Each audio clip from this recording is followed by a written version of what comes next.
ನಮಸ್ಕಾರ ಮಕ್ಕಳೇ. SSLC ಪರೀಕ್ಷಾ ಮಾರ್ಗದರ್ಶಿ ಸೈನ್ಸ್ ನಿಯಮಗಳು, ವ್ಯತ್ಯಾಸಗಳು, ಉಪಯೋಗಗಳು. ಅಧ್ಯಾಯ 1 ರಾಸಾಯನಿಕ ಕ್ರಿಯೆಗಳು, ಸಮೀಕರಣಗಳು. ನಿಯಮಗಳು. ರಾಶಿ ಸಂರಕ್ಷಣಾ ನಿಯಮವನ್ನು ನಿರೂಪಿಸಿ.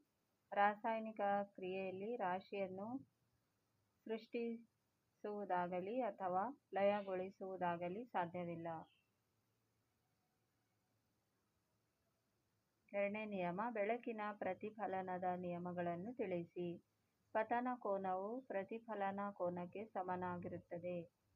ಪತನ ಕಿರಣ, ಪ್ರತಿಫಲನ ಕಿರಣ ಮತ್ತು ಪತನ ಬಿಂದುವಿನಲ್ಲಿ ಪ್ರತಿಫಲನದ ಮೇಲ್ಕೆಗೆ ಎಳೆದ ಲಂಬ ಈ ಮೂರೂ ಒಂದೇ ಸಮತಲದಲ್ಲಿ ಇರುತ್ತವೆ.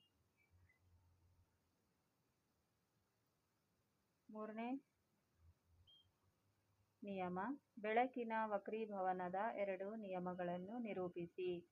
ಪತನ ಕಿರಣ, ಪ್ರತಿಫಲಿತ ಕಿರಣ ಮತ್ತು ಎರಡು ಮಾಧ್ಯಮಗಳ ಸಂಪರ್ಕ.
ಮೇಲ್ಕೆಗೆ ತನ್ನ ಬಿಂದುವಿನಲ್ಲಿ ಎಳೆದ ಲಂಬ ಎಲ್ಲವೂ ಒಂದೇ ಸಮತಲದಲ್ಲಿ ಇರುತ್ತವೆ. ಕೊಟ್ಟಿರುವ ಬೆಳಕಿನ ನಿರ್ದಿಷ್ಟ ಬಣ್ಣ ಮತ್ತು ನೀಡಿರುವ ಜೋಡಿ ಮಾಧ್ಯಮಗಳಿಗೆ ಪತನ ಕೋನದ ಸೈನು ಮತ್ತು ಪ್ರತಿಫಲನ ಕೋನದ ಸೈನುಗಳ ನಿಷ್ಪತ್ತಿ ಸ್ಥಿರವಾಗಿರುತ್ತದೆ.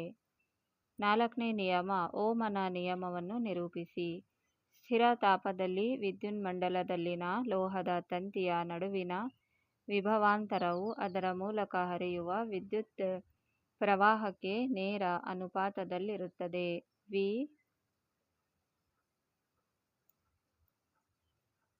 Lambda I.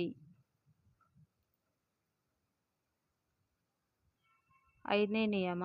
ಜೌಲನ ಉಷ್ಣೋತ್ಪಾದನಾ ನಿಯಮವನ್ನು ನಿರೂಪಿಸಿ. ಒಂದು ರೋಧಕದಲ್ಲಿ ಉತ್ಪತ್ತಿಯಾಗುವ ಉಷ್ಣವು ಕೊಟ್ಟಿರುವ ರೋಧದಲ್ಲಿ ಪ್ರವಹಿಸುತ್ತಿರುವ ವಿದ್ಯುತ್ ಪ್ರವಾಹದ ವರ್ಗಕ್ಕೆ ನೇರ ಅನುಪಾತದಲ್ಲಿರುತ್ತದೆ. ಕೊಟ್ಟಿರುವ ವಿದ್ಯುತ್ ಪ್ರವಾಹಕ್ಕೆ ರೋಧವು ನೇರ ಅನುಪಾತದಲ್ಲಿರುತ್ತದೆ. ರೋಧಕಗಳ ಮೂಲಕ ಹರಿಯುವ ವಿದ್ಯುತ್ ಪ್ರವಾಹದ ಕಾಲಕ್ಕೆ ನೇರ ಅನುಪಾತದಲ್ಲಿರುತ್ತದೆ. H=I²RT.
2 ಅಂಕದ ಪ್ರಶ್ನೆಗಳು ವ್ಯತ್ಯಾಸಗಳು.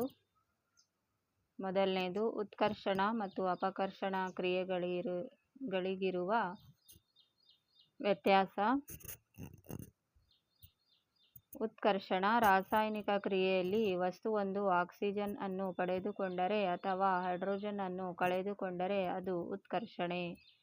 ಅಪಕರ್ಷಣ ರಾಸಾಯನಿಕ ಕ್ರಿಯೆಯಲ್ಲಿ ವಸ್ತುವೊಂದು ಆಕ್ಸಿಜನ್ ಅನ್ನು ಕಳೆದುಕೊಂಡರೆ ಅಥವಾ ಹೈಡ್ರೋಜನ್ ಅನ್ನು ಪಡೆದುಕೊಂಡರೆ ಅದು ಅಪಕರ್ಷಣೆ.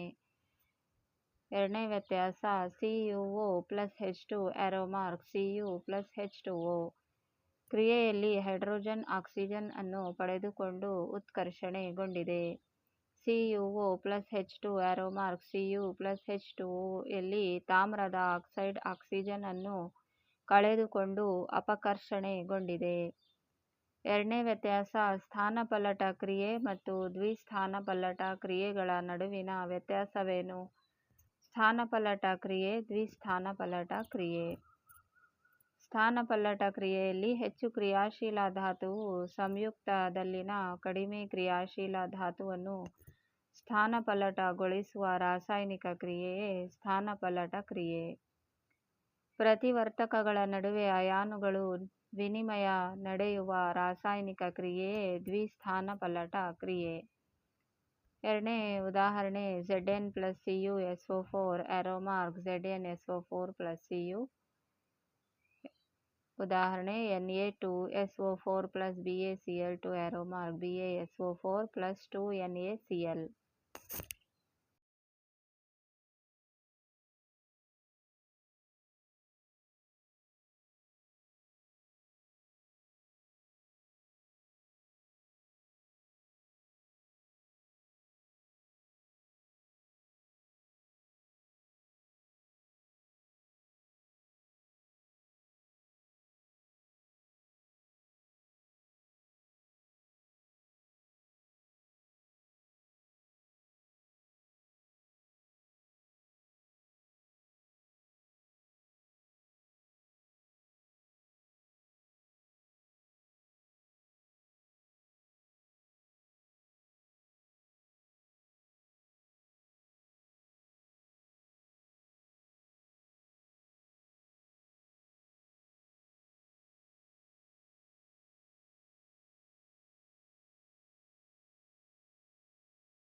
ಮೂರನೇ ವ್ಯತ್ಯಾಸ, ಅಂತರುಷ್ಣಕ ಮತ್ತು ಬಹಿರುಷ್ಣಕ ಕ್ರಿಯೆಗಳಿಗಿರುವ ವ್ಯತ್ಯಾಸಗಳೇನು?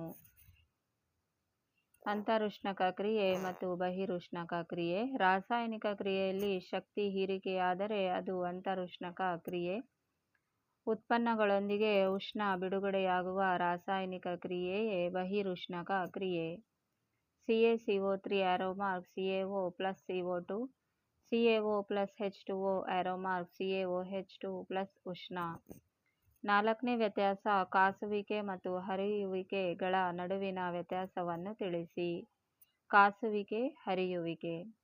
ಕಾರ್ಬೋನೇಟ್ ಅದುರನ್ನು ಆಕ್ಸೈಡ್ ಆಗಿ ಪರಿವರ್ತಿಸಲು ಕಡಿಮೆ ಗಾಳಿಯಲ್ಲಿ ಹೆಚ್ಚಿನ ಉಷ್ಣತೆಯಲ್ಲಿ ಕಾಯಿಸುವ ವಿಧಾನ. ಸಲ್ಫೈಡ್ ಅದುರನ್ನು ಆಕ್ಸೈಡ್ ಆಗಿ ಪರಿವರ್ತಿಸಲು ಅಧಿಕ ಪ್ರಮಾಣದ ಗಾಳಿಯಲ್ಲಿ ಹೆಚ್ಚಿನ ಉಷ್ಣತೆಯಲ್ಲಿ ಕಾಯಿಸುವ ವಿಧಾನ.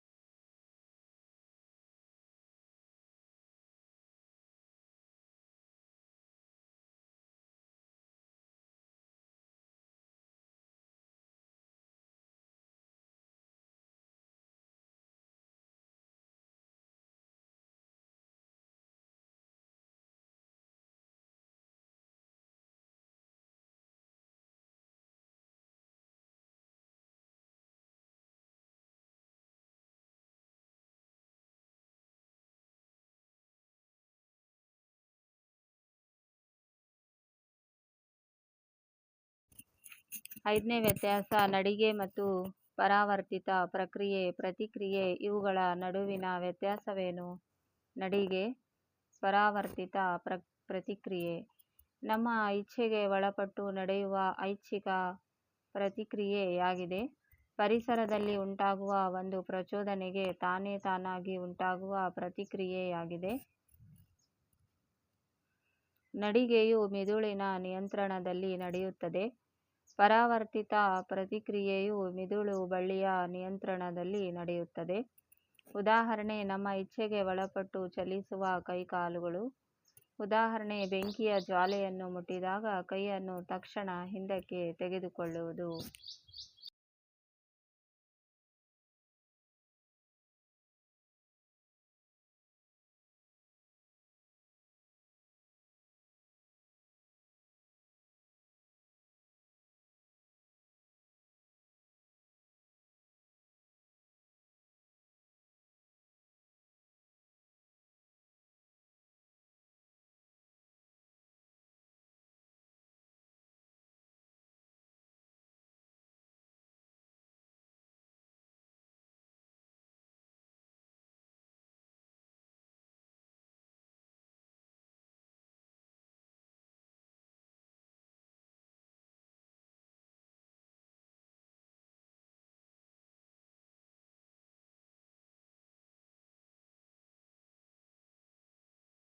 ಆರನೇ ವ್ಯತ್ಯಾಸ, ಲೋಹ ಮತ್ತು ಅಲೋಹಗಳ ನಡುವಣ ಯಾವುದಾದರೂ ಎರಡು ರಾಸಾಯನಿಕ ವ್ಯತ್ಯಾಸಗಳನ್ನು ಬರೆಯಿರಿ. ಲೋಹ, ಅಲೋಹ. ಇವು ಎಲೆಕ್ಟ್ರಾನ್ಗಳನ್ನು ದಾನ ಮಾಡುತ್ತವೆ. ಅಲೋಹಗಳು ಎಲೆಕ್ಟ್ರಾನುಗಳನ್ನು ಸ್ವೀಕರಿಸುತ್ತವೆ. ಲೋಹಗಳು ಧನ ಅಯಾನುಗಳನ್ನು ಉಂಟುಮಾಡುತ್ತವೆ. ಅಲೋಹಗಳು ಋಣ ಅಯಾನುಗಳನ್ನು ಉಂಟುಮಾಡುತ್ತವೆ. ಲೋಹಗಳು ಆಕ್ಸಿಜನ್ ಜೊತೆ ವರ್ತಿಸಿ ಪ್ರತ್ಯಾಮ್ಲೀಯ ಆಕ್ಸೈಡ್ಗಳನ್ನು ಉಂಟುಮಾಡುತ್ತವೆ. ಅಲೋಹಗಳು ಆಕ್ಸಿಜನ್ ಜೊತೆ ವರ್ತಿಸಿ ಆಮ್ಲೀಯ ಆಕ್ಸೈಡ್ಗಳನ್ನು ಉಂಟುಮಾಡುತ್ತವೆ. ಲೋಹಗಳು ಕೆಂಪು ಲಿಟ್ಮಸ್ ಕಾಗದವನ್ನು ನೀಲಿ ಬಣ್ಣಕ್ಕೆ ಬದಲಾಯಿಸುತ್ತವೆ. ಅಲೋಹಗಳು ನೀಲಿ ಲಿಟ್ಮಸ್ ಕಾಗದವನ್ನು ಕೆಂಪು ಬಣ್ಣಕ್ಕೆ ಬದಲಾಯಿಸುತ್ತದೆ.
ಏಳನೇ ವ್ಯತ್ಯಾಸ, ಆಲ್ಕೇನ್ ಮತ್ತು ಆಲ್ಕೀನ್ಗಳ ನಡುವೆ ಇರುವ ಯಾವುದಾದರೂ ಎರಡು ವ್ಯತ್ಯಾಸಗಳನ್ನು ಬರೆಯಿರಿ. Alkane, alkene. ಎರಡು ಅನುಕ್ರಮ ಕಾರ್ಬನ್ ಪರಮಾಣುಗಳ ನಡುವೆ ಏಕ ಬಂಧವಿರುತ್ತದೆ. ಎರಡು ಅನುಕ್ರಮ ಕಾರ್ಬನ್ ಪರಮಾಣುಗಳ ನಡುವೆ ದ್ವಿಬಂಧವಿರುತ್ತದೆ. ಇವುಗಳ ಸಾಮಾನ್ಯ ಅಣುಸೂತ್ರ CnH2n+2. ಇವುಗಳ ಸಾಮಾನ್ಯ ಅಣುಸೂತ್ರ CnH2n. ರಾಸಾಯನಿಕವಾಗಿ ಸ್ಥಿರವಾಗಿರುತ್ತದೆ. ಇದರ ರಾಸಾಯನಿಕವಾಗಿ ಕ್ರಿಯಾಶೀಲವಾಗಿದೆ.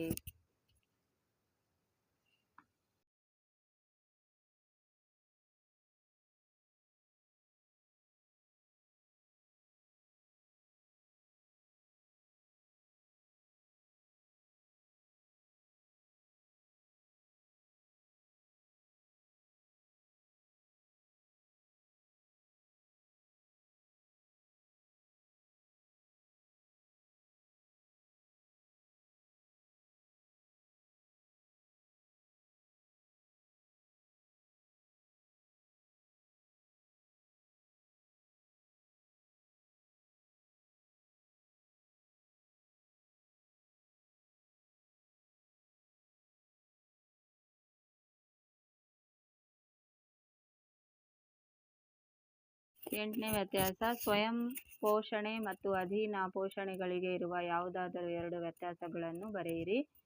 ಸ್ವಯಂ ಪೋಷಣೆ, ಅಧೀನ ಪೋಷಣೆ. ತಮ್ಮ ಆಹಾರವನ್ನು ತಾವೇ ತಯಾರಿಸಿಕೊಳ್ಳುವ ವಿಧಾನ. ಇತರ ಮೂಲಗಳಿಂದ ತಮ್ಮ ಆಹಾರವನ್ನು ಪಡೆದುಕೊಳ್ಳುವ ವಿಧಾನ. ಈ ವಿಧಾನದಲ್ಲಿ ಜೀವಿಗಳು ನಿರವಯವ ಮೂಲಗಳಿಂದ ಸರಳವಾದ ಆಹಾರ ವಸ್ತುಗಳನ್ನು CO2 + H2O ರೂಪದಲ್ಲಿ ಬಳಸಿಕೊಳ್ಳುತ್ತವೆ. ಈ ವಿಧಾನದಲ್ಲಿ ಜೀವಿಗಳು ಸಂಕೀರ್ಣ ವಸ್ತುಗಳನ್ನು ಸರಳ ವಸ್ತುಗಳಾಗಿ ವಿಭಜಿಸುತ್ತವೆ. ಆಹಾರ ತಯಾರಿಸಲು ಹೊರಗಿನ ಶಕ್ತಿಯ ಅವಶ್ಯಕತೆ ಇದೆ. ಆಹಾರ ಸಂಶ್ಲೇಷಣೆಗೆ ಹೊರಗಿನ ಶಕ್ತಿಯ ಅವಶ್ಯಕತೆ ಇಲ್ಲ. ಕ್ಲೋರೋಫಿಲ್ನ ಅವಶ್ಯಕತೆ ಇದೆ. ಕ್ಲೋರೋಫಿಲ್ನ ಅವಶ್ಯಕತೆ ಇಲ್ಲ. 9ನೇ ವ್ಯತ್ಯಾಸ, ಕ್ಸೈಲಮ್ ಮತ್ತು ಫ್ಲೋಯಂಗಳಲ್ಲಿನ ವಸ್ತುಗಳ ಸಾಗಾಣಿಕೆಯ ನಡುವಿನ ವ್ಯತ್ಯಾಸಗಳು ಯಾವುವು? Xylem, phloem. ಕ್ಸೈಲಮ್ ಬೇರಿನಿಂದ ಸಸ್ಯ ವಿವಿಧ ಭಾಗಗಳಿಗೆ ನೀರು ಮತ್ತು ಖನಿಜಗಳನ್ನು ಸಾಗಿಸುತ್ತದೆ. ಫ್ಲೋಯಂ ದ್ಯುತಿಸಂಶ್ಲೇಷಣೆಯ ಉತ್ಪನ್ನವನ್ನು ಎಲೆಗಳಿಂದ ಸಸ್ಯದ ವಿವಿಧ ಭಾಗಗಳಿಗೆ ಸಾಗಿಸುತ್ತದೆ. ಕ್ಸೈಲಮ್ ಸಾಗಾಣಿಕೆಯು ಗುರುತ್ವಾಕರ್ಷಣೆಯ ವಿರುದ್ಧ ದಿಕ್ಕಿನಲ್ಲಿ ನಡೆಯುತ್ತದೆ. ಫ್ಲೋಯಂ ಸಾಗಾಣಿಕೆಯು ಎರಡೂ ದಿಕ್ಕಿನಲ್ಲಿಯೂ ನಡೆಯುತ್ತದೆ. ಕ್ಸೈಲಮ್ ಶಕ್ತಿಯ ಅಗತ್ಯ ಇಲ್ಲ. ಫ್ಲೋಯಂ ATP ರೂಪದಲ್ಲಿ ಶಕ್ತಿ ಬಳಕೆಯಾಗುತ್ತದೆ.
ಹತ್ತನೇ ವ್ಯತ್ಯಾಸ, ವಾಯುವಿಕ ಉಸಿರಾಟ ಮತ್ತು ಅವಾಯುವಿಕ ಉಸಿರಾಟಗಳ ನಡುವಿನ ವ್ಯತ್ಯಾಸಗಳು ಯಾವುವು? ವಾಯುವಿಕ ಉಸಿರಾಟ ಮತ್ತು ಅವಾಯುವಿಕ ಉಸಿರಾಟ. ವಾತಾವರಣದ ಆಕ್ಸಿಜನ್ ಬಳಕೆಯಾಗುತ್ತದೆ. ವಾತಾವರಣದ ಆಕ್ಸಿಜನ್ ಬಳಕೆಯಾಗುವುದಿಲ್ಲ. ಅಧಿಕ ಶಕ್ತಿಯೊಂದಿಗೆ ಕಾರ್ಬನ್ ಡೈಆಕ್ಸೈಡ್ ಮತ್ತು ನೀರು ಬಿಡುಗಡೆಯಾಗುತ್ತವೆ. ಕಡಿಮೆ ಶಕ್ತಿಯೊಂದಿಗೆ ಇಥೆನಾಲ್ ಮತ್ತು ಒಂದು ಕಾರ್ಬನ್ ಡೈಆಕ್ಸೈಡ್ ಬಿಡುಗಡೆಯಾಗುತ್ತದೆ. ಮೈಟೊಕಾಂಡ್ರಿಯಾದಲ್ಲಿ ಜರುಗುತ್ತದೆ. ಕೋಶ ದ್ರವ್ಯದಲ್ಲಿ ಜರುಗುತ್ತದೆ. ಉನ್ನತ ಜೀವಿಗಳಲ್ಲಿ ಕಂಡುಬರುತ್ತದೆ. ಯೀಸ್ಟ್ನಂತಹ ಕೆಳವರ್ಗದ ಜೀವಿಗಳಲ್ಲಿ ಕಂಡುಬರುತ್ತದೆ.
ಹನ್ನೊಂದನೇ ವ್ಯತ್ಯಾಸ, ಕೇಂದ್ರ ನರವ್ಯೂಹ ಮತ್ತು ಪರಿಧಿ ನರವ್ಯೂಹಕ್ಕಿರುವ ಎರಡು ವ್ಯತ್ಯಾಸಗಳನ್ನು ಬರೆಯಿರಿ.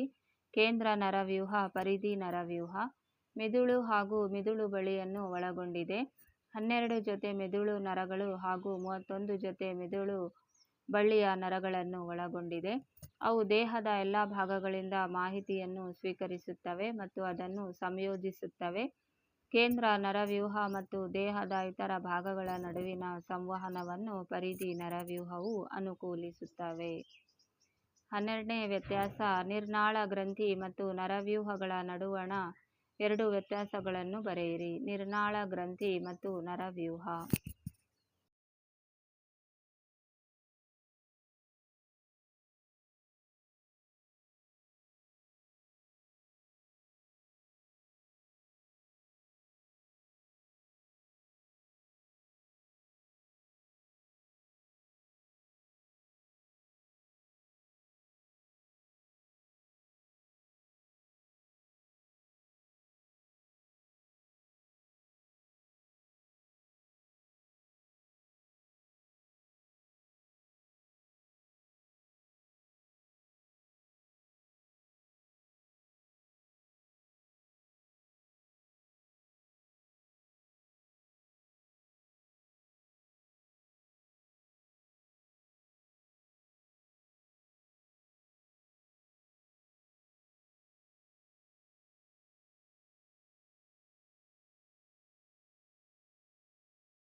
ಸಂದೇಶಗಳು ಹಾರ್ಮೋನ್ಗಳೆಂಬ ವಿಶಿಷ್ಟ ರಾಸಾಯನಿಕಗಳ ಮೂಲಕ ಸಾಗಿಸಲ್ಪಡುತ್ತವೆ.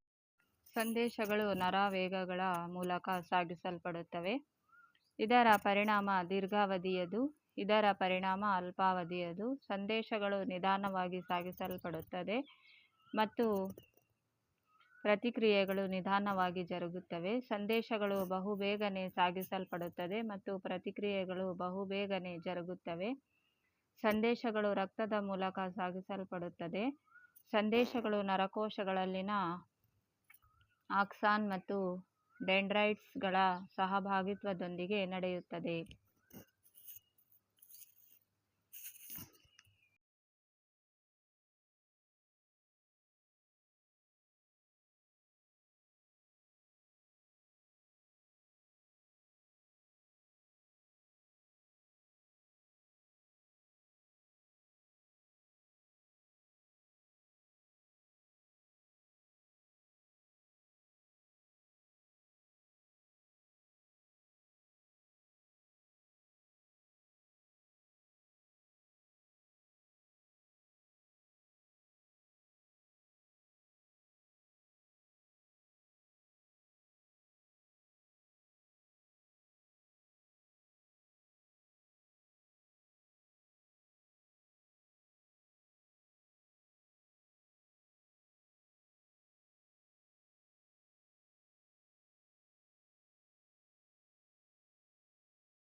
ಹನ್ನೊಂದನೇ ವ್ಯತ್ಯಾಸ ಪರಾಗಸ್ಪರ್ಶ ಕ್ರಿಯೆ ಮತ್ತು ನಿಷೇಚನ ಕ್ರಿಯೆಗೂ ಇರುವ ವ್ಯತ್ಯಾಸಗಳೇನು? ಪರಾಗಸ್ಪರ್ಶ ಕ್ರಿಯೆ, ನಿಷೇಚನ ಕ್ರಿಯೆ.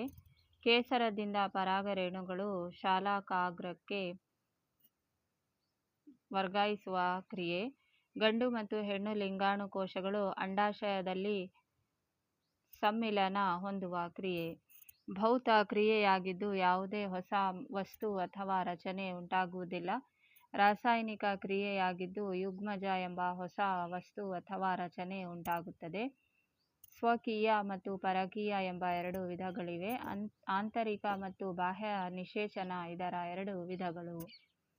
11ನೇ ವ್ಯತ್ಯಾಸ ಕೇಂದ್ರ ನರವ್ಯೂಹ ಮತ್ತು ಪರಿಧಿ ನರವ್ಯೂಹಕ್ಕಿರುವ 2 ವ್ಯತ್ಯಾಸಗಳನ್ನು ಬರೆಯಿರಿ. ಕೇಂದ್ರ ನರವ್ಯೂಹ, ಪರಿಧಿ ನರವ್ಯೂಹ.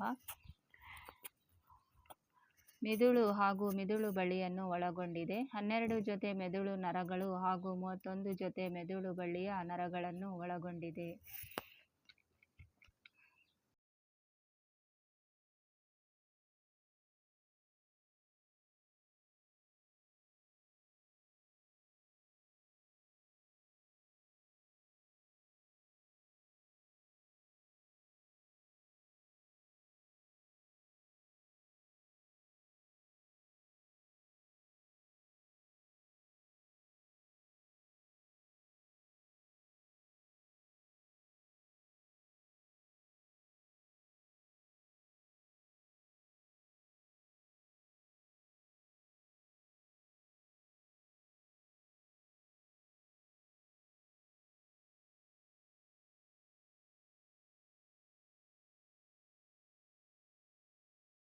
ಅವು ದೇಹದ ಎಲ್ಲ ಭಾಗಗಳಿಂದ ಮಾಹಿತಿಯನ್ನು ಸ್ವೀಕರಿಸುತ್ತವೆ ಮತ್ತು ಅದನ್ನು ಸಂಯೋಜಿಸುತ್ತವೆ.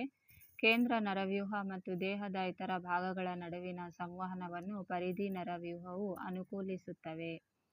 12ನೇ ವ್ಯತ್ಯಾಸ ನಿರ್ನಾಳ ಗ್ರಂಥಿ ಮತ್ತು ನರವ್ಯೂಹಗಳ ನಡುವಣ 2 ವ್ಯತ್ಯಾಸಗಳನ್ನು ಬರೆಯಿರಿ. ನಿರ್ನಾಳ ಗ್ರಂಥಿ, ನರವ್ಯೂಹ. ಸಂದೇಶಗಳು ಹಾರ್ಮೋನ್ಗಳೆಂಬ ವಿಶಿಷ್ಟ ರಾಸಾಯನಿಕಗಳ ಮೂಲಕ ಸಾಗಿಸಲ್ಪಡುತ್ತದೆ. ಸಂದೇಶಗಳು ನರಾವೇಗಗಳ ಮೂಲಕ ಸಾಗಿಸಲ್ಪಡುತ್ತವೆ. ಇದರ ಪರಿಣಾಮ ದೀರ್ಘಾವಧಿಯದು, ಇದರ ಪರಿಣಾಮ ಅಲ್ಪಾವಧಿಯದು. ಸಂದೇಶಗಳು ನಿಧಾನವಾಗಿ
ಸಾಗಿಸಲ್ಪಡುತ್ತದೆ ಮತ್ತು ಪ್ರತಿಕ್ರಿಯೆಗಳು ನಿಧಾನವಾಗಿ ಜರುಗುತ್ತದೆ. ಸಂದೇಶಗಳು ಬಹುಬೇಗನೆ ಸಾಗಿಸಲ್ಪಡುತ್ತದೆ ಮತ್ತು ಪ್ರತಿಕ್ರಿಯೆಗಳು ಬಹುಬೇಗನೆ ಜರುಗುತ್ತದೆ. ಸಂದೇಶಗಳು ರಕ್ತದ ಮೂಲಕ ಸಾಗಿಸಲ್ಪಡುತ್ತದೆ.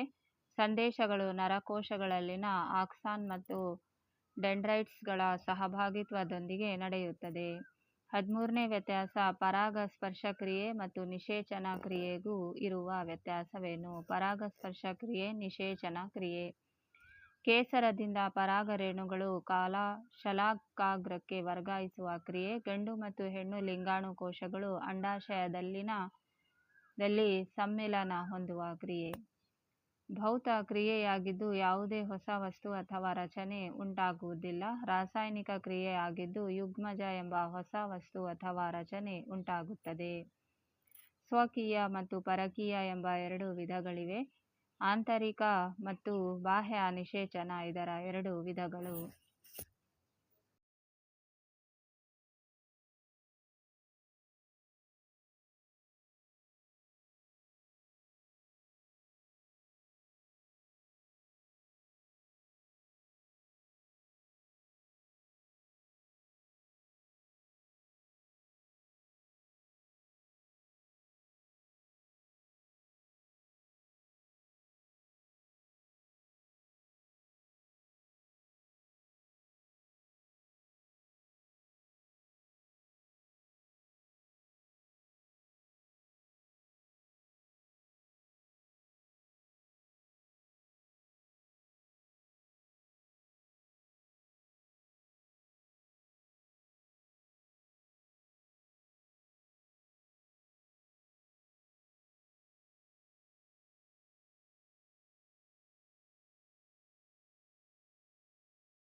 ಉಪಯೋಗಗಳು 2 ಅಂಕದ ಪ್ರಶ್ನೆಗಳು. ರಾಸಾಯನಿಕ ಲವಣಗಳ ಉಪಯೋಗಗಳು 2 ಅಂಕಗಳು. ಸಾಮಾನ್ಯ ಹೆಸರು ಚೆಲುವೆ ಪುಡಿ. ರಾಸಾಯನಿಕ ಹೆಸರು ಮತ್ತು ರಾಸಾಯನಿಕ ಸೂತ್ರ ಕ್ಯಾಲ್ಸಿಯಂ ಆಕ್ಸಿಕ್ಲೋರೈಡ್ CaOCl2. ಉಪಯೋಗಗಳು ಬಟ್ಟೆ ಕಾರ್ಖಾನೆಯಲ್ಲಿ ಹತ್ತಿ ಮತ್ತು ನಾರನ್ನು ಚೆಲುವೆ ಮಾಡಲು, ಕಾಗದ ಕಾರ್ಖಾನೆಯಲ್ಲಿ ಮರದ ತಿರುಳನ್ನು ಚೆಲುವೆ ಮಾಡಲು ಮತ್ತು ಲಾಂಡ್ರಿಯಲ್ಲಿ ತೊಳೆದ ಬಟ್ಟೆಯನ್ನು ಚೆಲುವೆ ಮಾಡಲು. ಅನೇಕ ರಾಸಾಯನಿಕ ಕಾರ್ಖಾನೆಗಳಲ್ಲಿ ಉತ್ಕರ್ಷಣಕಾರಿಯಾಗಿ ಮತ್ತು ಕುಡಿಯುವ ನೀರನ್ನು ಕ್ರಿಮಿಮುಕ್ತಗೊಳಿಸಲು ಸೋಂಕುನಾಶಕವಾಗಿ. Plaster of Paris calcium sulphate hemihydrate CaSO4 1/2 H2O. Plaster of Paris ಅನ್ನು ಆಟಿಕೆಗಳ ತಯಾರಿಕೆ, ಅಲಂಕಾರಿಕ ವಸ್ತುಗಳಲ್ಲಿ ಮತ್ತು ನುಣುಪಾದ ಮೇಲ್ಮೈ ನಿರ್ಮಿಸಲು ಉಪಯೋಗಿಸುತ್ತಾರೆ. Washing soda, sodium carbonate, Na2CO3 10H2O. Sodium carbonate washing soda ಅನ್ನು ಗಾಜು, ಸಾಬೂನು ಮತ್ತು ಕಾಗದ ಕಾರ್ಖಾನೆಗಳಲ್ಲಿ ಉಪಯೋಗಿಸುತ್ತಾರೆ. ಇದನ್ನು ಬೋರಾಕ್ಸ್ನಂತಹ ಸೋಡಿಯಂ ಸಂಯುಕ್ತಗಳ ಉತ್ಪಾದನೆಯಲ್ಲಿ ಉಪಯೋಗಿಸುತ್ತಾರೆ.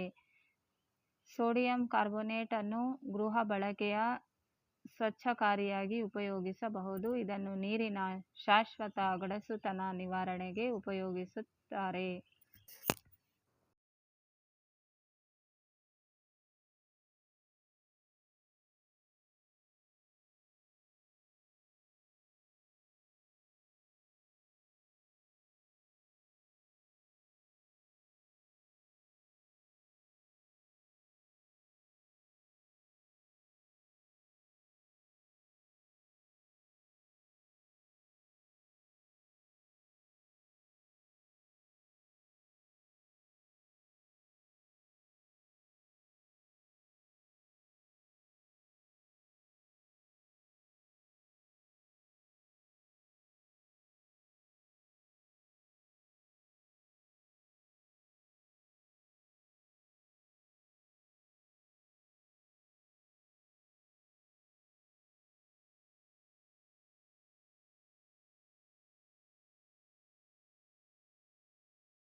Soda, sodium hydrogen carbonate NaHCO3. ಅಡುಗೆ ಸೋಡಾವನ್ನು ಸಾಮಾನ್ಯವಾಗಿ ಅಡುಗೆ ಮನೆಯಲ್ಲಿ ರುಚಿಯಾದ ಗರಿಗರಿಯಾದ ಪಕೋಡಾ ಇತ್ಯಾದಿಗಳ ತಯಾರಿಕೆಯಲ್ಲಿ ಉಪಯೋಗಿಸುತ್ತಾರೆ. ಕೆಲವೊಮ್ಮೆ ಇದನ್ನು ಅಡುಗೆ ಬೇಯುವ ವೇಗ ಹೆಚ್ಚಿಸಲು ಸೇರಿಸುತ್ತಾರೆ. ಮೊದಲನೇ ಪ್ರಶ್ನೆ, ಬೆಳ್ಳಿಯ ಕ್ಲೋರೈಡ್ನ ಬಿಳಿ ಬಣ್ಣವು ಸೂರ್ಯನ ಬೆಳಕಿನಲ್ಲಿ ಬೂದು ಬಣ್ಣಕ್ಕೆ ತಿರುಗುತ್ತದೆ ಏಕೆ? ಈ ಕ್ರಿಯೆಯ ಒಂದು ಉಪಯೋಗ ತಿಳಿಸಿ. ಬೆಳ್ಳಿಯ ಕ್ಲೋರೈಡ್ನ ಬಿಳಿ ಬಣ್ಣವು ಸೂರ್ಯನ ಬೆಳಕಿನಲ್ಲಿ ಬೆಳ್ಳಿ ಮತ್ತು ಕ್ಲೋರಿನ್ ಆಗಿ ವಿಭಜನೆಗೊಳ್ಳುವುದರಿಂದ ಬೂದು ಬಣ್ಣಕ್ಕೆ ತಿರುಗುತ್ತದೆ. 2AgCl → 2Ag+Cl2. ಈ ಕ್ರಿಯೆಯನ್ನು ಕಪ್ಪು ಮತ್ತು ಬಿಳುಪು ಛಾಯಾಗ್ರಹಣದಲ್ಲಿ ಬಳಸುತ್ತಾರೆ. ಎರಡನೇ ಪ್ರಶ್ನೆ, ಪ್ಲಾಸ್ಟರ್ ಆಫ್ ಪ್ಯಾರಿಸ್ನ ಉಪಯೋಗಗಳನ್ನು ತಿಳಿಸಿ. ಆಟಿಕೆಗಳ ತಯಾರಿಕೆಯಲ್ಲಿ ಬಳಸುವರು. ಮೂಳೆ ಮುರಿತಕ್ಕೆ ಆಧಾರ ನೀಡಲು ಬಳಸುವರು. ಅಲಂಕಾರಿಕ ವಸ್ತುಗಳ ತಯಾರಿಕೆಯಲ್ಲಿ ಬಳಸುವರು. ನುಣುಪಾದ ಮೇಲೆ ನಿರ್ಮಿಸಲು ಬಳಸುವರು. ಮೂರನೇ ಪ್ರಶ್ನೆ, ಚೆಲುವೆ ಪುಡಿಯ ಉಪಯೋಗಗಳನ್ನು ತಿಳಿಸಿ. ಬಟ್ಟೆ ಕಾರ್ಖಾನೆಗಳಲ್ಲಿ ಹತ್ತಿ ನಾರುಗಳಿಗೆ ಬಿಳುಪು ನೀಡಲು ಬಳಸುವರು. ಕಾಗದ ಕಾರ್ಖಾನೆಯಲ್ಲಿ ಮರದ ತಿರುಳಿಗೆ ಬಿಳುಪು ನೀಡಲು ಬಳಸುವರು. ರಾಸಾಯನಿಕ ಕಾರ್ಖಾನೆಗಳಲ್ಲಿ ಉತ್ಕರ್ಷಣಕಾರಿಯಾಗಿ ಬಳಸುವರು.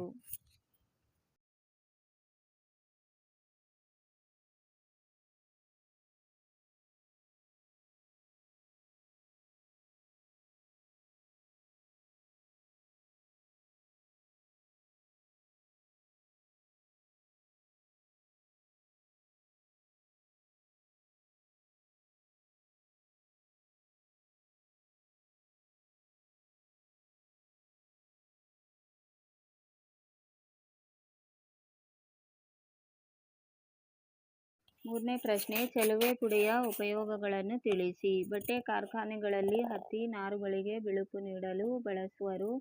ಕಾಗದ ಕಾರ್ಖಾನೆಯಲ್ಲಿ ಮರದ ತಿರುಳಿಗೆ ಬಿಳುಪು ನೀಡಲು ಬಳಸುವರು. ರಾಸಾಯನಿಕ ಕಾರ್ಖಾನೆಗಳಲ್ಲಿ ಉತ್ಕರ್ಷಣಕಾರಿಯಾಗಿ ಬಳಸುವರು. ಕುಡಿಯುವ ನೀರನ್ನು ಕ್ರಿಮಿಗಳಿಂದ ಮುಕ್ತಿಗೊಳಿಸಲು ಸೋಂಕು ನಾಶಕವಾಗಿ ಬಳಸುವರು. ನಾಲ್ಕನೇ ಪ್ರಶ್ನೆ, ಕ್ಲೋರ್ ಆಲ್ಕಲಿ ಪ್ರಕ್ರಿಯೆ ಎಂದರೇನು? ಈ ಪ್ರಕ್ರಿಯೆಯಲ್ಲಿ ಉತ್ಪತ್ತಿಯಾಗುವ ಉತ್ಪನ್ನಗಳ ಒಂದೊಂದು ಉಪಯೋಗ ತಿಳಿಸಿ.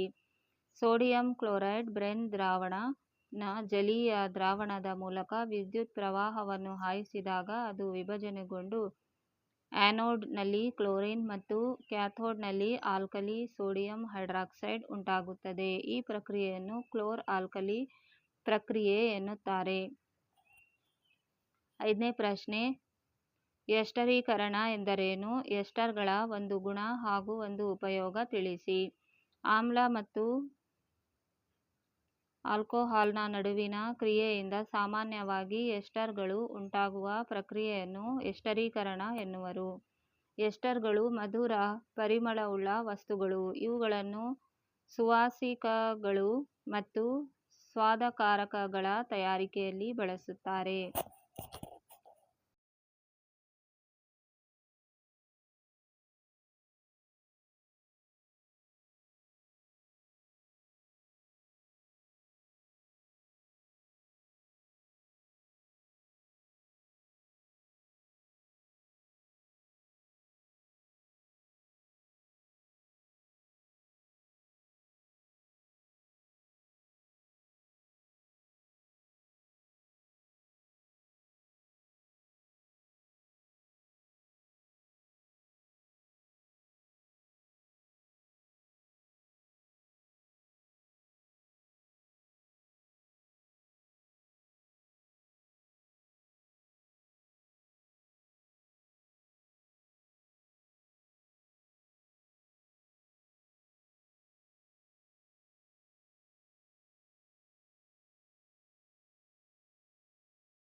ಪ್ರಶ್ನೆ: ನಿಮ್ನ ದರ್ಪಣದ ಉಪಯೋಗಗಳನ್ನು ತಿಳಿಸಿ. ಟಾರ್ಚ್ಗಳಲ್ಲಿ ಬಳಸುತ್ತಾರೆ. ತಪಾಸಣಾ ದೀಪ ಮತ್ತು ವಾಹನಗಳ ಮುಂಭಾಗದ ದೀಪಗಳಲ್ಲಿ ಬಳಸುತ್ತಾರೆ. ಕ್ಷೌರ ದರ್ಪಣಗಳಲ್ಲಿ ಸಾಮಾನ್ಯವಾಗಿ ಬಳಸುತ್ತಾರೆ. ದಂತವೈದ್ಯರು ರೋಗಿಗಳ ಹಲ್ಲುಗಳ ದೊಡ್ಡ ಪ್ರತಿಬಿಂಬಗಳನ್ನು ಪಡೆಯಲು ಬಳಸುತ್ತಾರೆ. ಸೌರ ಕುಲುಮೆಗಳಲ್ಲಿ ಬಳಸುತ್ತಾರೆ. 7ನೇ ಪ್ರಶ್ನೆ: ವಿದ್ಯುತ್ ಫ್ಯೂಸ್ನ ಉಪಯೋಗಗಳನ್ನು ತಿಳಿಸಿ. ವಿದ್ಯುತ್ ಮಂಡಲದಲ್ಲಿ ಹ್ರಸ್ವಮಂಡಲ, ಶಾರ್ಟ್ ಸರ್ಕ್ಯೂಟ್ ಮತ್ತು ಓವರ್ಲೋಡ್ನಿಂದ ವಿದ್ಯುನ್ಮಂಡಲಗಳನ್ನು ಹಾಗೂ ವಿದ್ಯುತ್ ಉಪಕರಣಗಳನ್ನು ರಕ್ಷಿಸಲು ಫ್ಯೂಸ್ ಅನ್ನು ಬಳಸಲಾಗುತ್ತದೆ. ಇದು ಕಡಿಮೆ ಕರಗುವ ಬಿಂದುವನ್ನು ಹೊಂದಿದ್ದು, ಮಂಡಲದಲ್ಲಿ ಹೆಚ್ಚು ವಿದ್ಯುತ್ ಹರಿದಾಗ ಫ್ಯೂಸ್ ಕರಗುವ ಮೂಲಕ ಮಂಡಲವನ್ನು ಕಡಿತಗೊಳಿಸಿ ವಿದ್ಯುತ್ ಉಪಕರಣಗಳನ್ನು ಹಾನಿಯಿಂದ ರಕ್ಷಿಸುತ್ತದೆ. 8ನೇ ಪ್ರಶ್ನೆ: ಓಝೋನ್ ಪದರದ ಉಪಯೋಗವೇನು ಅಥವಾ ಕಾರ್ಯವೇನು? ಇದು ಸೌರ ಬೆಳಕಿನಿಂದ ಬರುವ ನೇರಳಾತೀತ ವಿಕಿರಣದಿಂದ ಭೂಮಿಯ ಮೇಲ್ಮೈಯನ್ನು ರಕ್ಷಿಸುತ್ತದೆ.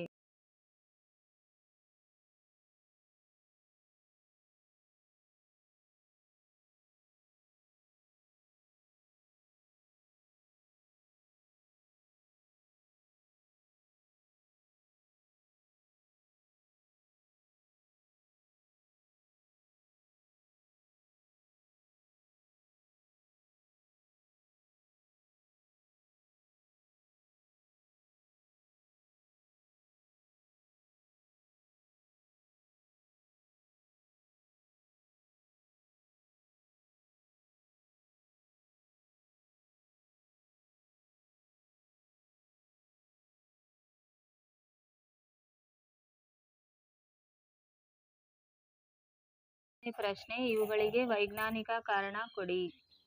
ಎ. ವಾಹನಗಳ ಮುಂಭಾಗದ ದೀಪಗಳಲ್ಲಿ ಹೆಡ್ಲೈಟ್ಸ್ ನಿಮ್ನ ದರ್ಪಣಗಳನ್ನು ಬಳಸುತ್ತಾರೆ. ಏಕೆ? ಏಕೆಂದರೆ ಬೆಳಕಿನ ಶಕ್ತಿಶಾಲಿ ಸಮಾಂತರ ಕಿರಣ ಪುಂಜವನ್ನು ಪಡೆಯಲು ಬಳಸುತ್ತಾರೆ. ಬಿ. ನಿಮ್ನ ದರ್ಪಣಗಳನ್ನು ಕ್ಷೌರ ದರ್ಪಣಗಳಲ್ಲಿ ಬಳಸುತ್ತಾರೆ. ಏಕೆ? ಏಕೆಂದರೆ ಮುಖದ ದೊಡ್ಡ ಪ್ರತಿಬಿಂಬ ಪಡೆಯಲು. ಸಿ. ದಂತವೈದ್ಯರು ನಿಮ್ನ ದರ್ಪಣಗಳನ್ನು ಬಳಸುತ್ತಾರೆ. ಏಕೆ? ಏಕೆಂದರೆ ರೋಗಿಗಳ ಹಲ್ಲುಗಳ ದೊಡ್ಡ ಪ್ರತಿಬಿಂಬಗಳನ್ನು ಪಡೆಯಲು. ಡಿ. ಸೌರ ಕುಲುಮೆಗಳಲ್ಲಿ ದೊಡ್ಡ ನಿಮ್ನ ದರ್ಪಣಗಳನ್ನು ಬಳಸುತ್ತಾರೆ. ಏಕೆ? ಏಕೆಂದರೆ ಸೂರ್ಯನ ಕಿರಣಗಳನ್ನು ಕೇಂದ್ರೀಕರಿಸಿ ಹೆಚ್ಚು ಉಷ್ಣತೆಯನ್ನು ಪಡೆಯಲು. 10ನೇ ಪ್ರಶ್ನೆ: ಒಬ್ಬ ವಿದ್ಯಾರ್ಥಿಯು ಸೌತೆಕಾಯಿಯ ಚೂರು, ಗಾಜಿನ ಚೂರು, ಬಾಳೆಹಣ್ಣಿನ ಸಿಪ್ಪೆ ಹಾಗೂ ಪ್ಲಾಸ್ಟಿಕ್ ಪೆನ್ ಇವುಗಳನ್ನು ಒಂದು ಗುಂಡಿಯಲ್ಲಿ ಹಾಕಿ ಮುಚ್ಚುತ್ತಾನೆ. 1 ತಿಂಗಳಿನ ನಂತರ ಆ ವಸ್ತುಗಳನ್ನು ಯಾವ ಬದಲಾವಣೆಗಳನ್ನು ಗಮನಿಸಬಹುದು? ಈ ಬದಲಾವಣೆಗಳಿಗೆ ವೈಜ್ಞಾನಿಕ ಕಾರಣ ಕೊಡಿ. ಇವು ಜೈವಿಕ ವಿಘಟನೆಗೆ ಒಳಪಡುತ್ತವೆ ಹಾಗೂ ಮಣ್ಣಿನೊಂದಿಗೆ ಸರಿ ಹೋಗುತ್ತವೆ. ಇವು ಪರಿಸರ ಸ್ನೇಹಿಯಾಗಿವೆ. ಗಾಜಿನ ಚೂರು ಮತ್ತು ಪ್ಲಾಸ್ಟಿಕ್ ಪೆನ್ಗಳು ನಿರವಯ ವಸ್ತುಗಳು, ಸಂಶ್ಲೇಷಿತ ವಸ್ತುಗಳು. ಇವು ಜೈವಿಕ ಘಟನೆಗೆ ಒಳಪಡುವುದಿಲ್ಲ, ಮಣ್ಣಿನಲ್ಲಿ ಮೂಲ ರೂಪದಲ್ಲಿಯೇ ಉಳಿದು ಹೋಗುತ್ತದೆ ಹಾಗೂ ಮಾಲಿನ್ಯವನ್ನು ಉಂಟುಮಾಡುತ್ತವೆ.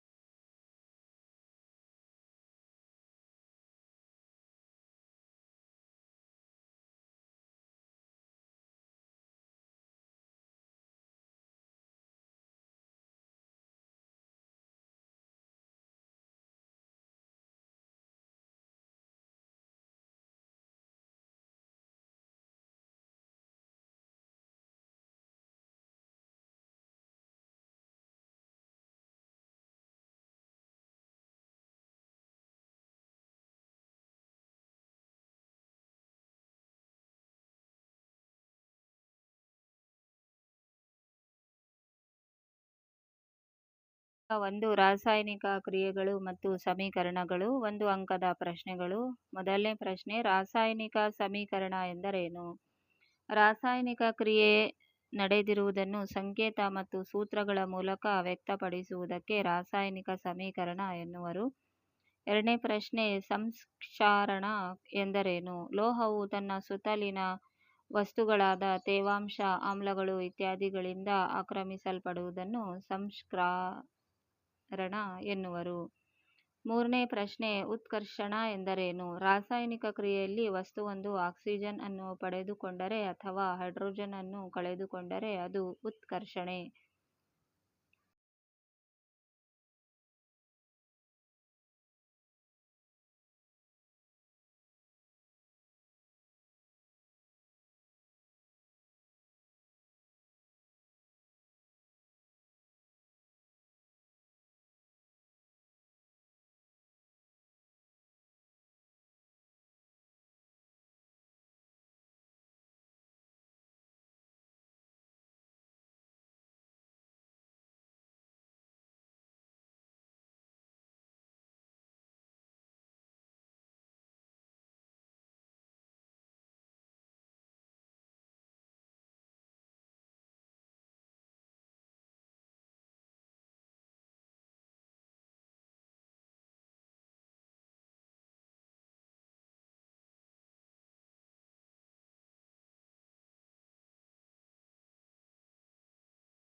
ಪ್ರಶ್ನೆ, ಅಪಕರ್ಷಣ ಎಂದರೇನು? ರಾಸಾಯನಿಕ ಕ್ರಿಯೆಯಲ್ಲಿ ವಸ್ತುವೊಂದು ಆಕ್ಸಿಜನ್ ಅನ್ನು ಕಳೆದುಕೊಂಡರೆ ಅಥವಾ ಹೈಡ್ರೋಜನ್ ಅನ್ನು ಪಡೆದುಕೊಂಡರೆ ಅದು ಅಪಕರ್ಷಣೆ. ಐದನೇ ಪ್ರಶ್ನೆ, ಸರಿದೂಗಿಸಿದ ರಾಸಾಯನಿಕ ಸಮೀಕರಣ ಎಂದರೇನು? ರಾಸಾಯನಿಕ ಸಮೀಕರಣಗಳನ್ನು ಏಕೆ ಸರಿದೂಗಿಸಬೇಕು? ರಾಸಾಯನಿಕ ಕ್ರಿಯೆಯ ಉತ್ಪನ್ನಗಳಲ್ಲಿರುವ ಧಾತುಗಳ ಒಟ್ಟು ರಾಶಿಯು ಪ್ರತಿವರ್ತಕದಲ್ಲಿರುವ ಧಾತುಗಳ ಒಟ್ಟು ರಾಶಿಗೆ ಸಮನಾಗಿರಬೇಕು. ಅಂತಹ ಸಮೀಕರಣವನ್ನು ಸರಿದೂಗಿಸಿದ ರಾಸಾಯನಿಕ ಸಮೀಕರಣ ಎನ್ನುತ್ತಾರೆ. ರಾಶಿ ಸಂರಕ್ಷಣೆಯ ನಿಯಮದ ಪ್ರಕಾರ ರಾಸಾಯನಿಕ ಕ್ರಿಯೆಯಲ್ಲಿ ರಾಶಿಯನ್ನು ಸೃಷ್ಟಿಸಲು ಅಥವಾ ಲಯಗೊಳಿಸಲು ಸಾಧ್ಯವಿಲ್ಲ. ಆದುದರಿಂದ ಸಮೀಕರಣಗಳನ್ನು ಸರಿದೂಗಿಸಬೇಕು. ಆರನೇ ಪ್ರಶ್ನೆ, ರಾಸಾಯನಿಕ ಸಂಯೋಗ ಎಂದರೇನು? ಉದಾಹರಣೆ ಕೊಡಿ. 2 ಅಥವಾ ಹೆಚ್ಚು ಪ್ರತಿವರ್ತಕಗಳು ಸಂಯೋಗವಾಗಿ ಒಂದೇ ಒಂದು ಹೊಸ ಉತ್ಪನ್ನ ಉಂಟಾದರೆ ಆ ರಾಸಾಯನಿಕ ಕ್ರಿಯೆಗಳನ್ನು ಸಂಯೋಗ ಕ್ರಿಯೆಗಳೆನ್ನುವರು. ಉದಾಹರಣೆ 2H2 + O2 ℏ2H2O. ಏಳನೇ ಪ್ರಶ್ನೆ, ರಾಸಾಯನಿಕ ವಿಭಜನೆ ಎಂದರೇನು? ಉದಾಹರಣೆ ಕೊಡಿ.